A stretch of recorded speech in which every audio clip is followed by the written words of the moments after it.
بسم اللہ الرحمن الرحیم۔ امریکہ میں جب ایک قیدی کو پھانسی کی سزا سنائی گئی تو وہاں کے کچھ سائنسدانوں نے سوچا کہ کیوں نہ اس قیدی پر تجربات کیے جائیں۔ قیدی کو بتایا گیا کہ ہم تمہیں پھانسی دے کر نہیں ماریں گے بلکہ زہریلا کوبرا سانپ ڈسا کر ماریں گے۔ اس کے سامنے بڑا سا زہریلا کوبرا سانپ لایا گیا اور اس کی آنکھیں بند کر کے اس کو کرسی سے باندھ دیا گیا۔ پھر اس کو سانپ سے نہیں بلکہ 2 سیفٹی پنیں چبھوئی گئیں۔ قیدی کی کچھ سیکنڈ میں ہی موت ہو گئی۔ پوسٹ مارٹم کے بعد یہ پایا گیا کہ قیدی کے جسم میں سانپ کے زہر جیسا ہی زہر ہے۔ اب یہ زہر کہاں سے آیا جس نے اس قیدی کی جان لے لی؟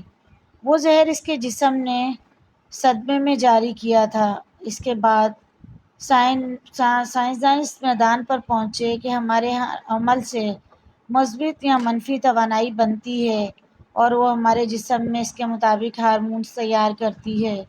75% بیماریوں کی وجہ منفی سوچ ہی ہوا کرتی ہے۔ آج انسان خود ہی اپنی منفی سوچ سے خود کو ختم کر رہا ہے۔ اپنی سوچ ہمیشہ مثبت رکھیں اور سدا خوش رہیں۔ 25 سال کی عمر تک ہمیں یہ پرواہ نہیں ہوتی کہ لوگ کیا سوچیں گے۔ 50 سال کی عمر تک اسی ڈر میں جیتے رہتے ہیں کہ لوگ کیا سوچیں گے۔